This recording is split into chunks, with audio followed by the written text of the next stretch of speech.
नमस्कार दोस्तों, मैं बाल मुकुंद दुरिया एक बार फिर आपके सामने। आज 8 अगस्त है और मैं कोशिश कर रहा था कि आंकड़ा 20 लाख के आसपास पहुंचेगा, फिर आपके सम्मुख आऊँगा। मन 5 तारीख से ही कर रहा था कि आपसे बात करूं।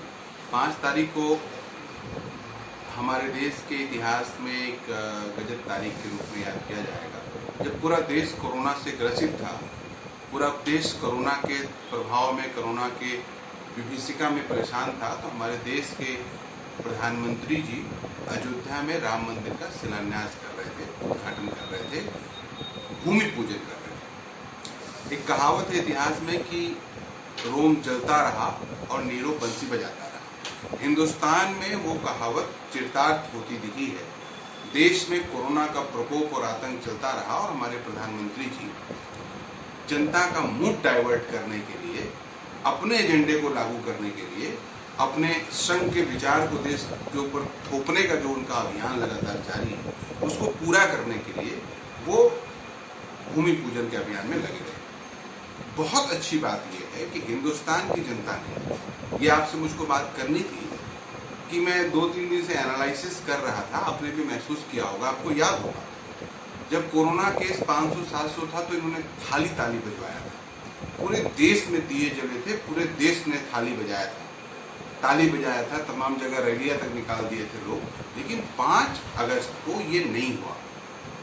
5 अगस्त को इनके चाहने के बावजूद, इनके कहने के बावजूद ना तो दिवाली मची, ना पटाखे फूटे। लोगों ने प्रधानमंत्री के आह्वान को, इनके सैकड़ों जो कई सौ साल का आंदोलन बताते हैं, उसको रिजेक्ट कर दिया। वही कुछ चंद लोग, कुछ व्यवसायी बनिया टाइप के लोग, वही कुछ श्रवण सामंती लोग जो भाजपा का गुणगान गाते हैं, अपने घरों में दिए जलाते देखे गए। एक आध जगह प्रतीकात्मक रूप में भाजपा के नेता पटाखे फोड़ते दिखाई पड़े, लेकिन जनता में कोई गति नहीं दिखी, जनता में कोई उत्साह नहीं दिखा। इसके लिए हम हिंदुस्तान की जनता को तहे दिल से शुक्रिया अदा करते हैं। देश का शासक अगर मूर्खता करे तो आपने उस मूर्खता में शामिल होकर उसकी मूर्खता को वैधता नहीं दी, उसकी मूर्खता को मूर्खता घोषित कर दिया। दूसरी बात मैं कहना चाहता हूँ, आज 8 तारीख है। आज का आंकड़ा 20,89,000 के आसपास है देश में, और 42-45 हजार लोग मारे गए हैं अब तक कोरोना में। लेकिन एक दूसरी सच्चाई है, हमारे यहाँ अम्बेडकर नगर में एक 50 साल का आदमी, उसको फीवर होता है, वो जाता है चेक कराता है, उसको कोरोना पॉजिटिव हो गया, स्वस्थ है, कोई दिक्कत नहीं है। लेकिन उसके परिवार वालों का ब्लेम होता है कि साहब उसको, हमारे परिवार को, हमारे पिता को, हमारे पति को ऐसे छोड़ दिया है। हम बात करते हैं सीएमओ से, हम बात करते हैं सीएमएस से कि भाई ये क्या तरीका है, सुबह 12 बजे से मान लीजिए वो आदमी पॉजिटिव आपकी रिपोर्ट में आ गया, तो आप उसको बिठाए हुए हैं, कोई देखभाल करने वाला नहीं, कहाँ हो जाएगा उसको पता नहीं, सबने छोड़ दिया है। हालांकि कहने के बाद उसको मेडिकल कॉलेज सदरपुर ले जाते हैं और दूसरे दिन उस आदमी की डेथ हो जाती है। किस चीज से? हार्ट अटैक से। इतना भयंकर दबाव कोरोना का, इतना माहौल बना दिया गया है। और दूसरा सबसे जो जटिल बात है कि किसी कोरोना पेशेंट के साथ आपका व्यवहार क्या हो रहा है। मोदी जी, आपके सिस्टम का व्यवहार क्या हो रहा है।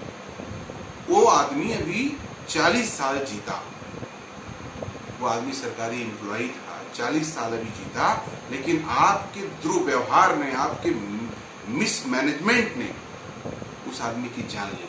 ये कल का वाकया है, मैं नाम नहीं लेना चाहता हूँ, कल का वाकया है। ये हाल है देश में, कोरोना बढ़ रहा है, महामारी बढ़ रही है, आपके प्रशासन का व्यवहार संवेदनहीन हो रहा है और मोदी जी बंसी बजा रहे हैं, नीरू बंसी बजा रहा है। इसलिए दोस्तों, कोरोना की गंभीरता को समझिए, इसके ऊपर सवाल उठाइए कि सिस्टम ठीक हो। जो कोरोना का मरीज है, अगर वो किसी कारण से कोरोना पॉजिटिव हो गया तो पूरे सिस्टम को उसका विधिवत ध्यान रखना चाहिए। अमिताभ बच्चन की खबर आ जाएगी, अमित शाह की खबर आ जाएगी, शिवराज सिंह चौहान की खबर आ जाएगी, लेकिन आम आदमी को पॉजिटिव आने के बाद कहाँ ले जाया गया, इसकी कोई खबर नहीं आएगी।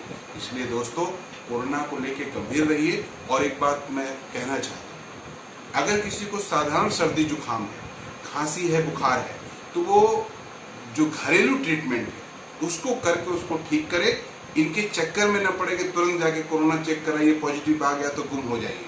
प्रिकॉशन रखिए, घर में सुरक्षित रहिए, और आयुर्वेदिक इलाज करते हुए अपने आप को बचाने की कोशिश करिए, क्योंकि सरकारी जो व्यवहार है, बिहेवियर है, सरकार का जो रुख है, वो रुख जानलेवा है। वो रुख आदमी कोरोना से नहीं, उसके दहशत से मर जा रहा है, इनके अव्यवस्था से मर जा रहा है। इसीलिए दोस्तों, सजग रहिए, शांत रहिए, सुरक्षित रहिए, घर में रहिए और सारे सुरक्षा नियमों का पालन करिए। और अंत में एक बार फिर से बधाई देते हुए कि 5 तारीख को प्रधानमंत्री के नाटकनुमा व्यवहार में आप नहीं शामिल हुए, इसके लिए बहुत बहुत बधाई। हमारा देश किसी व्यक्ति से, किसी पार्टी से नहीं, देश की जनता से चलता है।